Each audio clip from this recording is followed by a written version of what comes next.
The leading Democratic presidential candidates unpredicted as we speak. You've got Joe Biden, Kamala Harris, Gavin Newsom. Quoting Peter Thiel, California is strong enough to crush everybody else in the Democratic Party. You're assuming that Joe Biden won't run, right?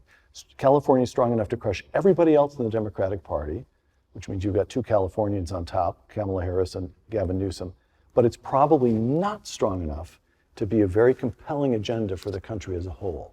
Yeah, you've just articulated my whole argument. I don't have much to add to that, but I think, yes. Hold on, but let's stop that. Well, I think the alternatives to California, if we were to enumerate them, it is something like, it is Elizabeth Warren, the crazed university professor who is like a bad Puritan minister from the 17th century. That's not going to work. It is, it's Tim Ryan, the fake blue collar guy from Ohio, where no one cares about blue collar workers. So there's a Midwestern thing that's not going to work.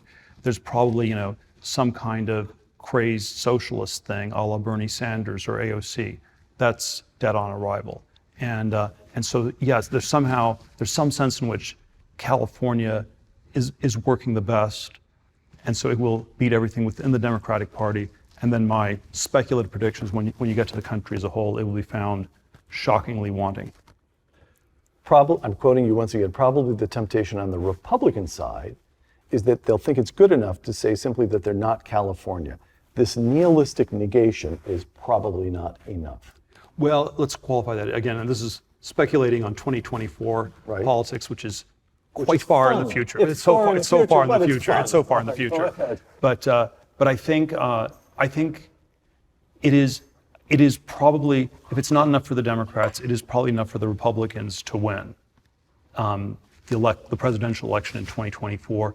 I would like them to do more. I would like them to win on substantive grounds where you don't just have a tactical win. You don't just have another one-term president.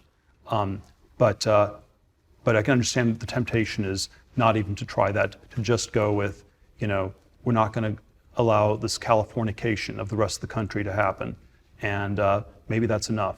But I would like more, but I'm not even completely questioning the tactical judgment. So let's talk for a second, if we could, about what that more should be. Here, when I was in college, let me take you on a little travel log here. When I was in college, we were worried about getting jobs, and there were bull sessions in the dorm rooms about the Soviet Union, about how Vietnam went wrong, and so forth. Ronald Reagan gets elected in 1980, and both problems get solved. An economic expansion begins, and it continues with a few setbacks, but it fundamentally continues for 25 years. And we win the Cold War. And so for my generation, there's I think a perfectly understandable impulse to say, wait a minute, why don't we try that again? But in the younger generation, Ross Douthat has this phrase that he keeps using, zombie Reaganism. So I hear that and I say, of course, principles have to be adapted to the issues of the day, but is there an extent to which the rising generation on the right and center right is just sick of hearing about Ronald Reagan, the way Democrats in the 60s got sick of hearing about FDR? Is it purely generational, or is there some sense in which tax cuts, lower regulation, stronger defenses somehow are ill-fitted to the circumstances of the day? Well, I think I would like to get back to growth.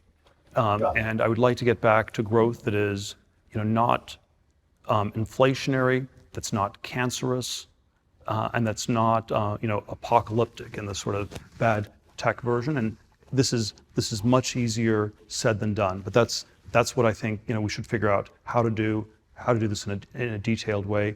And there probably are some tax cuts that are part of it. There's a lot of deregulation that's part of it, and it's a fairly hard thing to do. There certainly are ways that I would like us to take the challenge of China more seriously, but it's not like this super simple thing. There was a way that the Soviet Union was motivational in a way that China was not, because the Soviet Union, even in the darkest hours, the Cold War, '79, Carter malaise, most of us thought we were eventually going to beat the Soviet Union. And the China piece, it's harder to see how to do that.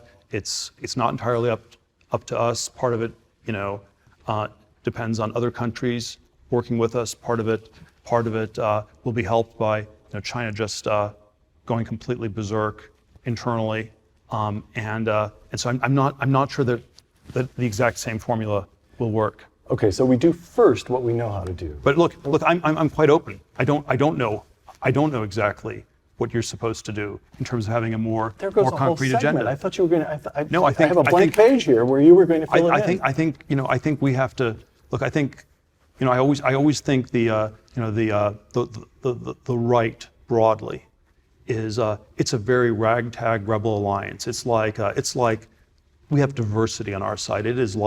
It's like Star Wars. It's Chewbacca and Princess Leia, and we have some Asperger-like C-3PO people. The Rebel Alliance. And Han Solo. It's the Rebel Alliance, and the other side is in lockstep. They're the Imperial Stormtroopers, and there are a lot of disadvantages to the Rebel Alliance. But one advantage is we don't have to have all the answers right now. We can admit we haven't figured it out, and we're gonna have a vigorous debate in the next few years to figure it out. We're